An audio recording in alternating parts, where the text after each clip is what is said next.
शांति।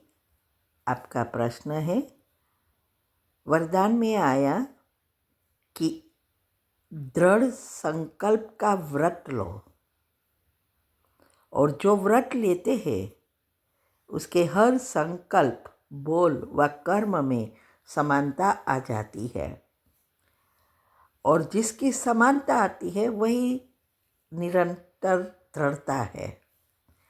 तो ये समझना है। उत्तर है, आज वरदान में बताया कि जैसे जैसे समय यज्ञ की समाप्ति या दुनिया का विनाश के समीप आ रहा है, ऐसे ऐसे जो हम पुरुषार्थ करते हैं उसके जीवन में भी कोई ना कोई नई नई प्राप्तियाँ की अनुभूति होती है। अभी अनुभूति किसको होगी? जो तीव्र से तीव्र पुरुषार्थ करते हैं, जो छोटे छोटे योग के प्रयोग करते हैं, और ये जो योग है उस योग में उसका चार्ट अच्छा रहता है और उनकी दिनचर्या मनचर्या भी एक्यूरेट हो जाएगी।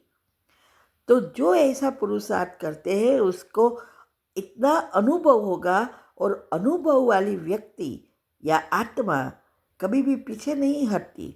भले दुनिया एक हो जाए फिर भी निश्चय इतना पक्का होगा कि मुझे कौन मिला है, ये इसमें कभी भी कमी नहीं होती। इसीलिए दुनिया में भी, भक्ति मार्ग में भी लोग नियम रखते हैं ना। दृढ़ता का अर्थ ही है नियम। तो कई बार कई रखते हैं कि भाई हम भोजन करने के कुछ भी मुख में रखने से पहले भगवान का नाम राम बोलो। किसी को पूछेगा, राम कहेगा तो खाएगा, नहीं तो नहीं खाएंगे। ऐसे ही हर चीज़ में इतना उपवास करोगे, और फिर कितनी याद रखते हैं कि भाई ये मैं नहीं करूँगे तो मुझे ये प्रॉब्लम होगा।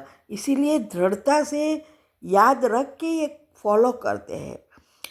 ऐसे ही शिव बाबा कहते हैं कि हमें भी भगवान मिला है तो बेपरवाह नहीं हो जाना है। हमें भी दृढ़ता लाने का पूरा पुरुषार्थ करना है, भगवान पर निश्चय। तो इसके लिए जरूरी है दृढ़ता में निरंतर होना चाहिए। पूरा निश्चय, पूरी दृढ़ता पूर्वक कुछ भी हम करें उसमें दृढ़ संकल्प। कभी कभी क्या होता है, थोड़ा दिन किया फिर छोड़ दिया। कभी अमृत वेले उठे, नहीं उठा, छोड़ दिया। कभी हम ट्रैफिक कंट्रोल किया, ना किया। ऐसा ये दृढ़ता नहीं है। दृढ़ता माना हमारी दिनचर्या मनचर्या इतनी एक्यूरेट होगी जो एक मिनट भी यहाँ की वहाँ ना हो सके।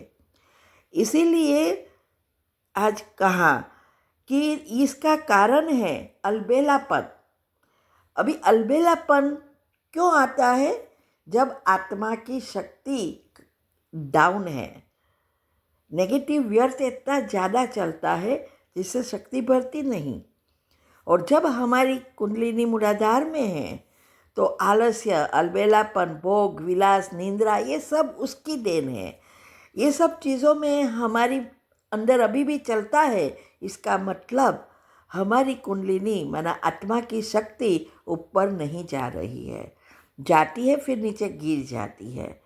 इसीलिए बाबा ने कहा कि जो ऐसा तीव्र से तीव्र पुरुषार्थ करते हैं, जो निरंतर दृढ़ता वाले हैं, उसकी निशानी होगी उसके संकल्प, बोल और कर्म तीनों समान। ऐसा नहीं हम सोचते हैं कुछ अलग, बोलते हैं कुछ अलग और करते हैं कुछ अलग। यही सब आजकल हो रहा है ना। बहुत जगह पे भले भले तीव्र पुरुषार्थी भी ये कर रहे हैं। जब तक ये तीन समान नहीं होते तब तक हमें दृढ़ता में भी 100% सफलता नहीं मिलती। ना ही कोई कार्य में सफलता मिलती, नहीं कोई पुरुषार्थ में सफलता मिलेगी। इसीलिए हमने जो विधि बताई है 8 ग्रुप का रोज करने का लक्ष्य, क्योंकि हमारा सबका लक्ष्य क्या है? श्री कृष्ण के राज्य में जाना और उसमें भी पहले जन्म में आना। तो लक्ष्य के समान लक्षण बनाना पड़ेगा। इसीलिए जितना हमारे बोल, संकल्प, बोल और कर्म समान होंगे, वही आत्माएं भगवान की प्रत्यक्षता कर सकेंगे। ठीक है? ओम शांति।